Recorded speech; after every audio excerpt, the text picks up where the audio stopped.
Hello, everybody. I didn't understand the introduction, but I hope it was positive words. Thank you for the chance of bringing me to Tallinn. I think it's the first time that I speak from a balcony. It feels almost a bit presidential. I was hoping I have more important message actually to tell you, but I tried with our work. My presentation today is called A Love Letter to the Small Scale. So it's a very personal message, I hope, about us, how we work, but as well about our projects. First, I want to tell you a little bit about how we actually got to design, my journey towards design, but then I also show you some of our some of our smallest projects that we have, and they're gonna scale up then over time. So my father, I'm coming from Austria, from the mountains of Austria, and my father, it's a wood country, and my father was a craftsman, he was a carpenter. I have this, one of my earliest memories that I have in my mind was about my father in his workshop. Like the air was filled with dust, with sawdust, and the smell of wood was everywhere. And I don't know if this is a memory or mixed with a lot of nostalgia, but in my mind, from now, it looks very romantic. Wood has this kind of is a material that works in solitude, like this craftsman in his workshop, working to perfectly detail a chair, or this lone builder in the forest working on a log cabin. And I can very much relate to that, because as well, myself as an architect, I work best when my kids are in bed, when the team is already gone home, so in the evenings and in the mornings. I think there is a beauty in this solitude when it comes to creativity. It's a very kind of a emotional and a personal kind of feeling. And my father as well, he was very emotional with the projects that he did. He was frustrated when something didn't work, and he was so joyful when he finished up a project. And one of the projects that he did was one of the most personal one, was this Ferrari. He built it for me. You can see that this was me before architecture. I still had hair back then. And this one was made out of wood. It had like a foot brake, it had a hand wheel. And this was not just the end of me as this kind of good boy who played piano, because now I had a Ferrari. It was also the end of two chickens who, jumped or was too close to the wheels when I somehow zoomed by. But this is somehow the place and the way that I grew up in the mountains. And after study, it was almost a given that I go, after architectural studies, to go into wood construction. But first, I had to leave the familiar thing and go into the unknown, into the unexpected. So my path, it led me to China.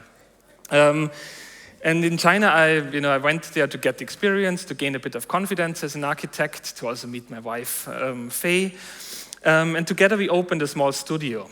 It was a little room with a little team, working on little projects. But it felt really good. It felt like this kind of startup feeling, this confidence that a 5-year-old has in a Batman T-shirt. So everything back then was somehow possible. And if everything is possible, then as well the project got bigger, the team got bigger, everything came with a bit more responsibilities and a bit more deadlines, and it felt a bit like running in a hamster wheel and trying to get forward. I felt there growing with the team and as well growing the projects, that there was a distance then to the project. So the distance that we were working on towards the projects that I really wanted to do in my architectural heart.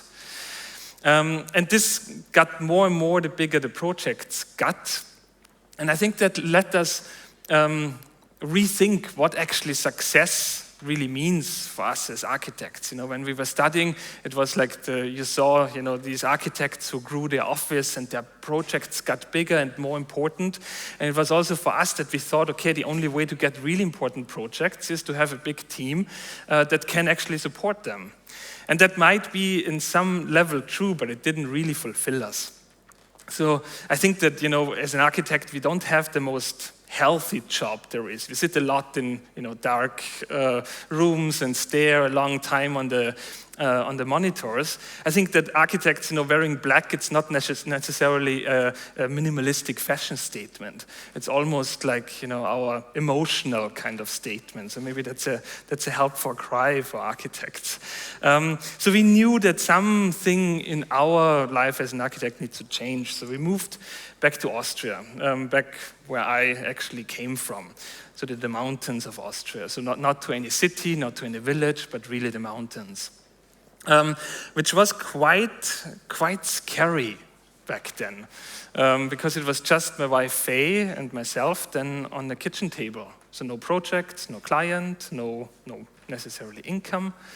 And this change that we thought that we do, being rather not the most busy architect in the world, but rather a happy architect, after a while we knew, okay, this with happiness, it also doesn't really work. Because creativity and happiness are somehow very counter things that you need to balance as an architect, I guess. But we wanted to be satisfied with the work that we did. And this started then that, this kind of terrifying phase where we didn't have any projects and no clients. There was also an opportunity in that because we didn't have any responsibilities, no deadlines. So we started to work on small projects, very small projects, just for us. But they needed to be unique. So something that we haven't been doing before or something that we haven't been seeing before. And we connected then to wood builders, to experts in wood, to how to build them. And to our surprise, those people who have like 40 years in their back and are the best ones probably in the entire world, coming as a craftsman in Austria, they were super enthusiastic about trying out something new, experimenting on things. So even though it was just Fei and myself, we somehow spanned a little team of freelancers and experts in wood around us, and it felt almost like a little team before we actually had a team. So this was a very personal way of designing. We still didn't have any clients back then, but we started projects without clients. And we published them, we developed them until a certain point, and then, throw it out in the world, and then waiting until clients came to us. And it worked in a couple of projects, and I'll show you some of them. So I start now with the smallest project that we have at the moment. My father was not just a carpenter, but also a climber, a pretty crazy one. I'll show you later some stuff. And whenever he took a very long tour, he used to do, when he needed to sleep in the wall, he did a bivouac. So you suspend yourself with the ropes, and then you basically sleep horizontally, and then the next morning you continue climbing. This is not necessarily that, but it is somewhat a bit similar. So it's for hikers on a hiking trail that actually can sleep in suspended little cabins along the way. So very, very small projects. This one is as well a very small one, and it's weirdly our most lucrative one because we saw this project more as a product design. So we kept the copyright, and it is for a coffee chain. So whenever the coffee chain builds a new kiosk to sell coffees, we get royalties from it. And I didn't know that this worked. We just tried it out, and now I think there are 30 to 40 of these little kiosks built around the world. We always design them new. We adapt them to the given site, and then people can buy coffee.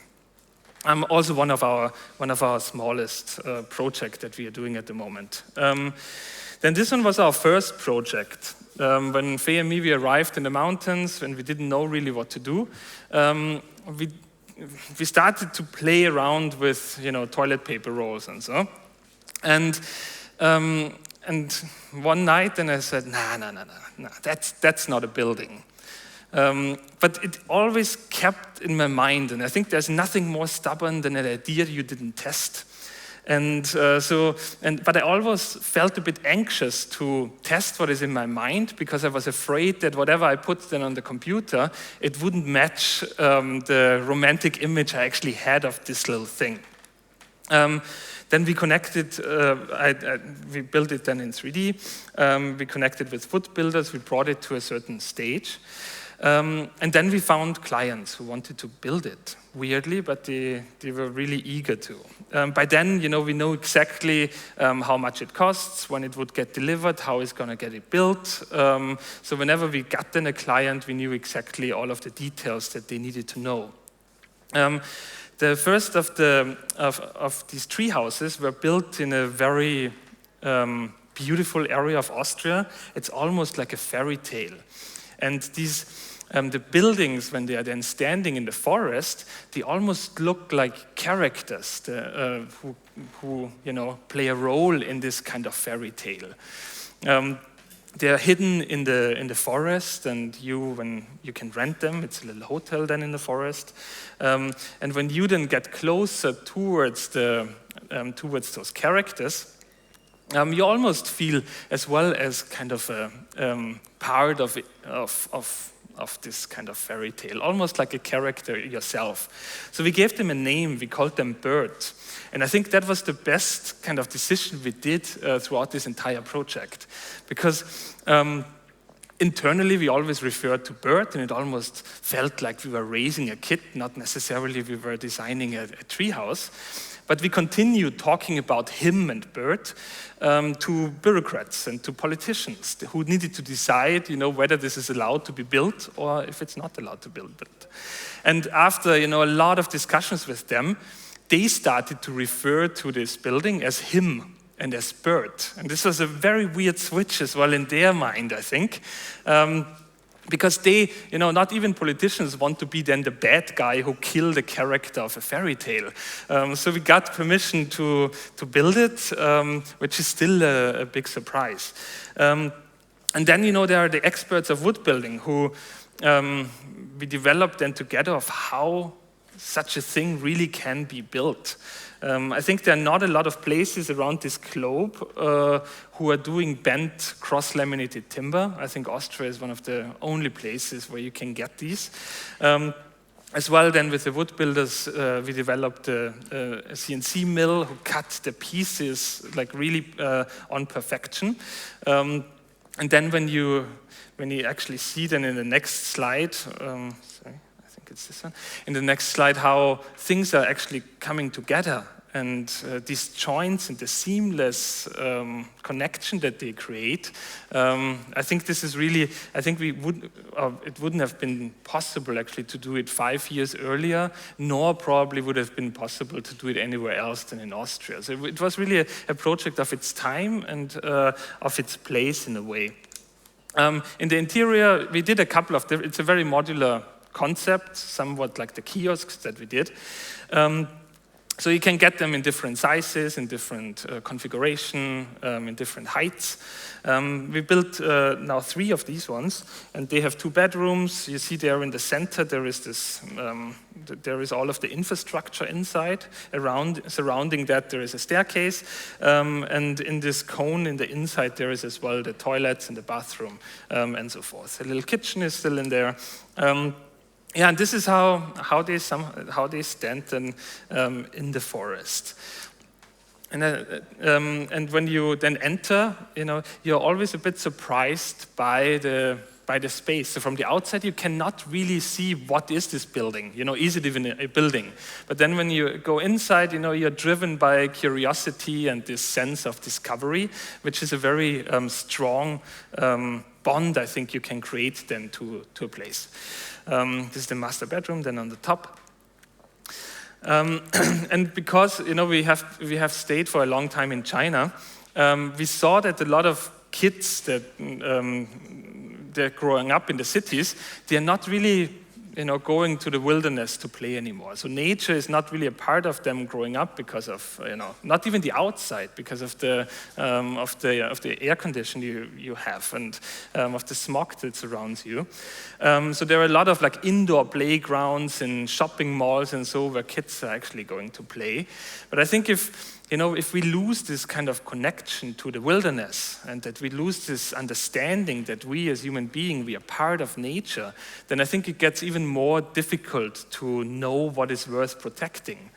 So maybe, as well in this sense, even though it is very, very small building somewhere in nowhere in Austria, maybe as well like in a fairy tale,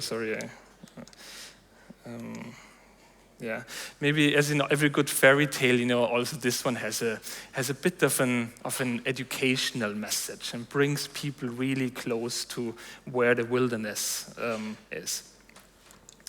Something that came out of that was a space to dream, it's called. It's a bedroom. It's currently under construction, so I have a couple of construction photos with me, but a client came to us and asked us to design a bedroom, which sounds like a very interesting thing to do. And it was at the time that we could actually decide between designing a tower and this 50 square meter bedroom. And we decided for this. I also need to say, this sounds now, like we I don't know, we prefer so much these kind of small scale buildings, but the tower was as well a really boring kind of glass facade and stuff. There wouldn't have been any really creative freedom. But here it was, so we decided to do this bedroom for the client. And we went on to a research to really see, in what kind of spaces would we as human beings sleep best. And I think we are still, we still have the genes and the DNA from our ancestors, from hunter and gatherers. So we need a space that is protected, that really surrounds you, where you feel safe inside. So that's why we lived, back then in caves to just protect ourselves. But as well, we need a healthy interior, something that is worth breathing, where not toxic elements and chemistry is inside.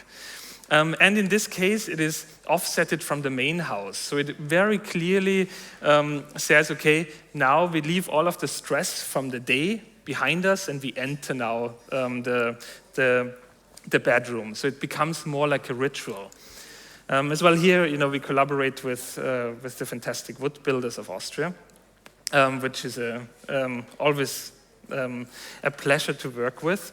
They built this entire house as well in their factory, then took it down again and shipped it then to Albania. So the project is in Albania, which Albania is made out of concrete and out of bricks and steel.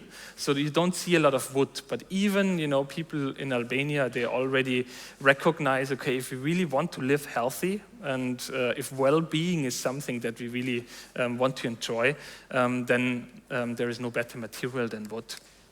And as well, the carpenter. So this is in their workshop where the carpentry is made, and you can see on the seams already how detailed actually in perfection. So it's a little bit more technical than I guess my father worked in his workshop, but there's the same amount of sawdust in the air. There's the smell of wood that reminds me very much on this image of my father. This is then on the construction site, so it's currently being constructed.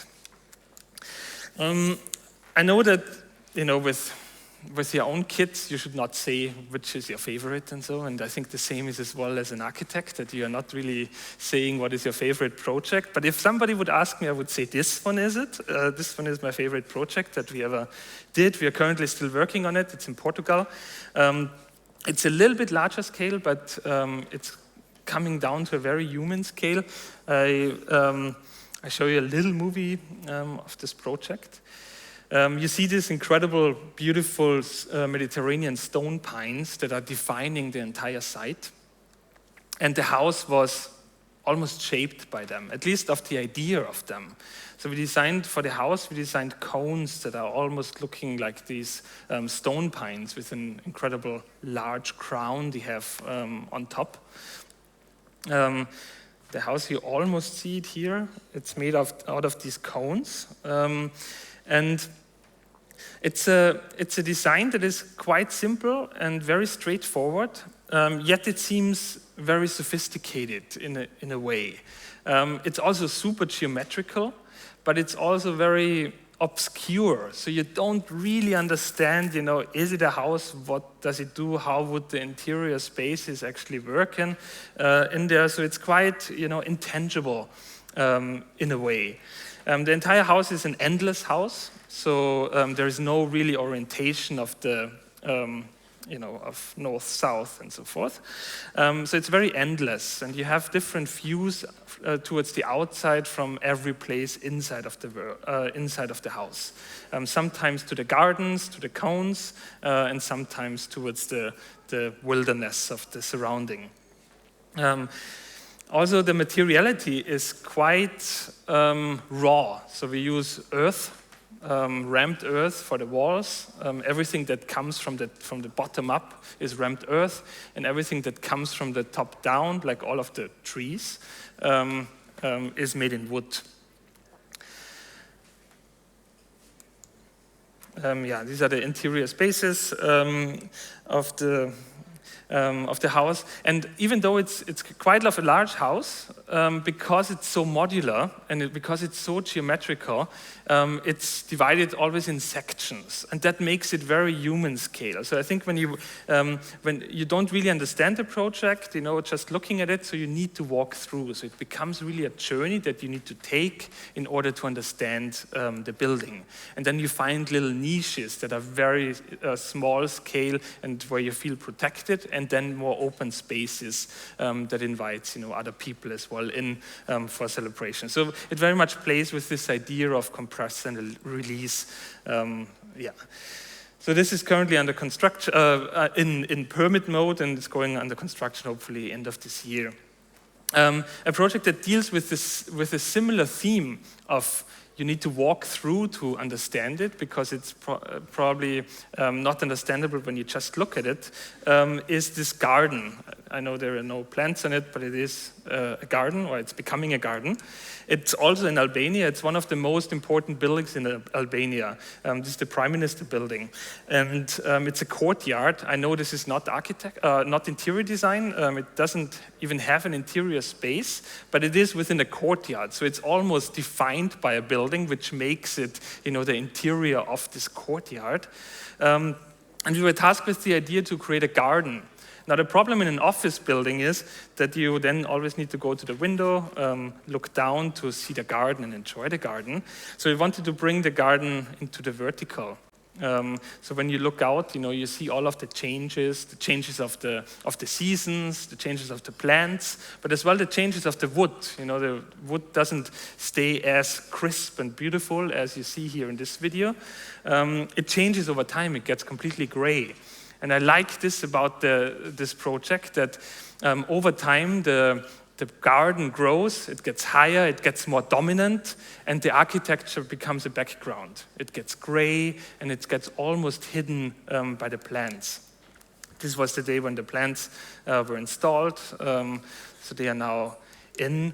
And as well here, even though now here you see already with the plants, and even though the architecture and the building itself, it's still kind of in balance, but you need to go through to fully understand what it is. And when you go through, then you find your little niches that become important because you maybe found them, or they are then important somehow to you, and you create a personal bond then to the place. It's very much like when I go hiking in the mountains, after a hike, it's almost like you're meditating towards the top, but then the top doesn't become so important anymore. It's more like this journey. You're actually walking up and then finding your own spots here and there to sit down, take a rest, and enjoy the view.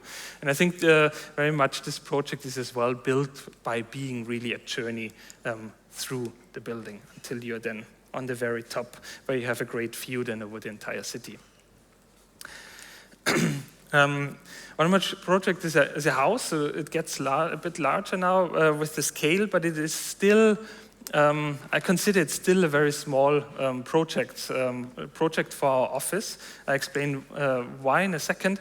You don't see that it's a big kind of house. When you're driving down the road with this little swing that it has, it almost hides the entire length of the building.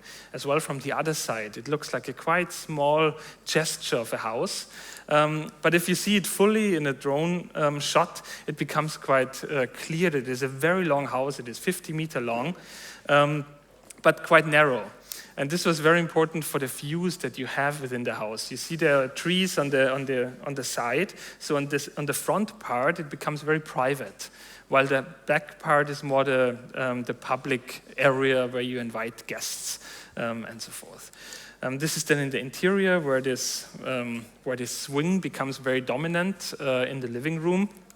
It was incredible to see as well the wood builder again bend double. This is a double curved beam that you just saw, and to bend them in position. To see them work, it's more like it's way different than I experienced before. That I experienced before in China when the materials were mostly concrete, steel, and plaster. With wood builders, is more to having a conversation.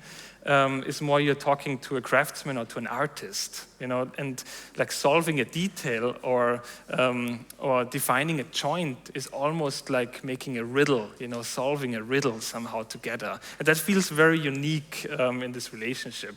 As well in this house, so this is me, this is as well my kids' room, my child room that my father built. Inside there were like a secret wall where just I could enter, and like years later I found some hinges when I pulled them, like some little compartment opened somewhere. And I think it was like this space created a lot of curiosity and sense of discovery for me that we also tried to put into this house. So there are little niches, very comfortable niches, and like crawl spaces underneath the roof. The house is designed for 3 women, so a mother and her 2 grown-up daughters. But you can already see that when the daughters then get maybe as well children one day and come with them to the side. So it becomes like almost like a playground to explore for the little kids. And I think this was also the task of this entire project, to create a multi-generational family home that ages over time, so that all in all, it's all clad in shingles, so it will age very differently towards the south than it does towards the north. On the roof, it will age differently than it will on the wall. So over time, it gets character. The entire house, like all of us, if we are lucky and we still have hair, or you guys still have hair, I don't, we get gray over time, and so it is with wood construction. So it's really a kind of a companion over time that really travels then with you. And last, our most personal project. So this is our office, and you can see already that it is not as adventurous as some of our other projects. It's, of course, we needed to build for ourselves, and so we needed to save a bit of money. But it's also because we are in a very historic town. So this castle here is 1,200 years old. There are buildings in the village that are 700 years. Our neighbor is 500, the building, not our neighbor is 500 years, but the building of our neighbor is 500 years old. So there is a lot of historical places in our surrounding. And there is a very strict building code. And first, when we saw what we are not allowed to do, we were like, now we're building one time for ourselves and we cannot experiment with anything else. So they give us the slope of the roof. The facade need to be exactly here, not 1 centimeter further in for the route. But over time, I was rethinking a lot of that. And I think this kind of strict building code also puts your architectural ego a lot towards the back. At least it was in this project the case, that then, you don't define then a building by an experimental shape, but really by the material. And you saw in the video that there are not a lot of wood buildings in the house, in the area. So I think this house really is something unique because of its material. And this makes this claim of a healthy building, a healthy work environment for us and for the team, even stronger than it would be otherwise. Here, this module is actually the joint that you find outside and inside of the building. The facade is quite clear, so you know if somebody is there or not, on what we are working. We have in total 3 floors. We have a basement where, at the moment, actually, my kids, my wife, and myself, we live because we renovate our house. But usually there's a model building stuff in there, and then we have the first floor. This is actually the basement with the light well that comes in. On the first floor, then we have meeting rooms and kitchens and a little community space where we have lectures and invite guests. And the working floor then on top. That is really, gives us at least a lot of space to think. So this is now where this is now our office. So our kitchen table became a little bit larger. It's still, my wife and myself on it, but it came with a team, it came with a little studio. It also came with more responsibility.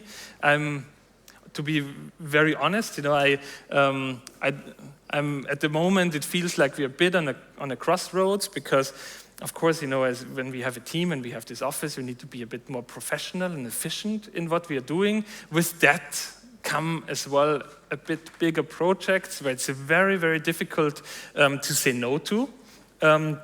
We most of the time try, but sometimes we also take now a bit of bigger projects. So it's a bit of a crossroads, and I'm very torn sometimes between going, with bigger projects or, to stay really small. I think Stefan Sagmeister said something, and I paraphrase here, but I think the hardest thing of running a design studio is how to not to grow. Everything is easy, he said. And I find that, at the moment quite true for us. We put a lot of effort into not growing as well. We put a lot of effort in becoming a bit more professional and efficient while still maintaining this necessary naivety and playfulness of my son with the Batman t-shirt on, and try new things.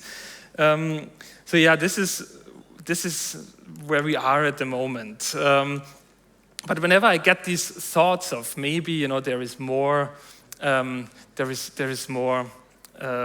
is something more in bigger projects that could be interesting. I remember this story of my father. So I told you before that my dad was as well a climber, and a pretty crazy one at that.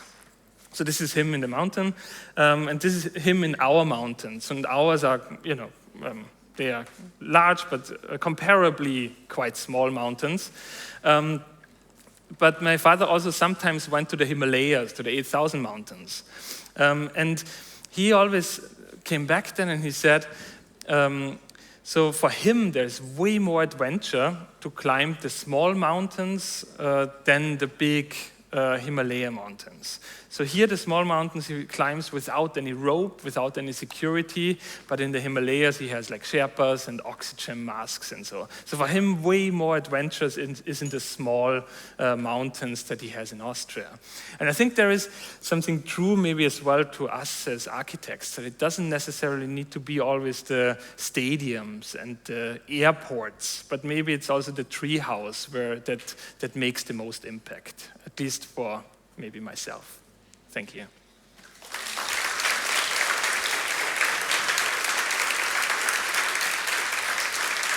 Thank you.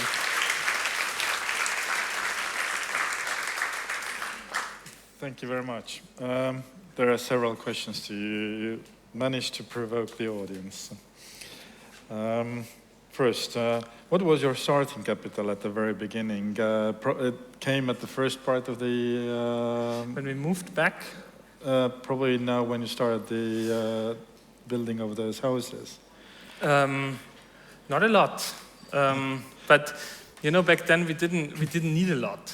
Like we didn't have kids, which is a which was back then a relief. Like if I would have imagined we need to start all over again with our 2 monsters now, I think it would be a way different ballpark. But back then we didn't need a lot, so there was not a lot of capital to try out some things. Okay.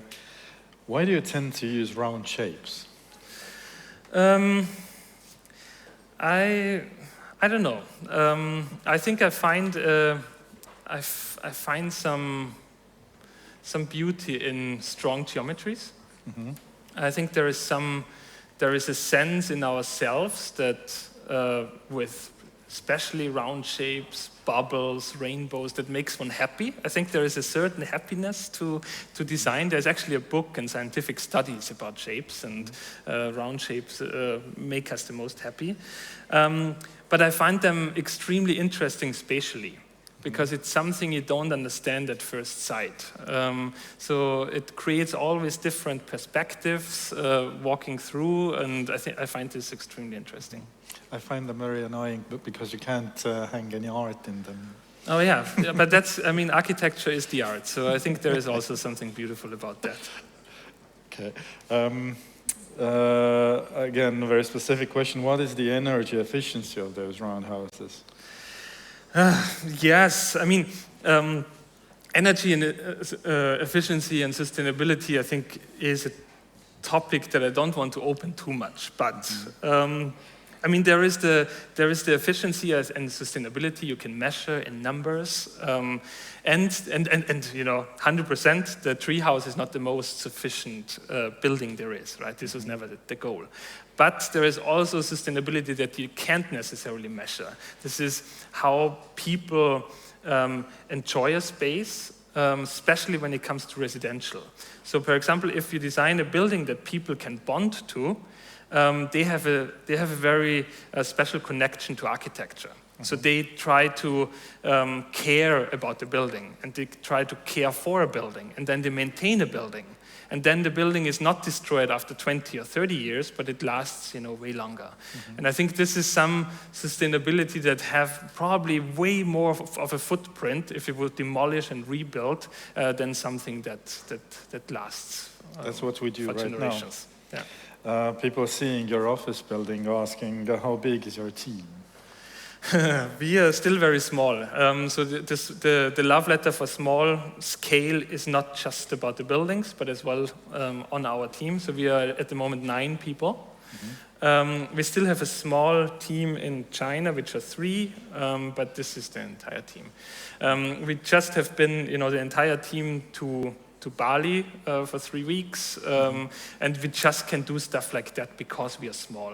And we try very, very hard to keep that. And it feels actually really incredible because I have been yesterday to Bjarke Ingels and to Kobe and so, and as great of an office culture they have, it's impossible to just know everyone's backstory and be with everyone very, very personal. But with a small team of ours, this is still possible, and that feels quite good. Okay. Have you also tried the free solo climbing? No, thank God no. I got the upper body strength from my mom's side, so I think that's a big relief. But I did ski jumping until I was 19, so that's another kind of risky sport. It's not as risky as free solo climbing, but yeah. Okay. Kas meil on saalist küsimusi? Nonii, julgemalt. Juba õhtu on käes. Võib küsida küll, õues on hämar. If not, thank you once again very much. Thank you very much, guys.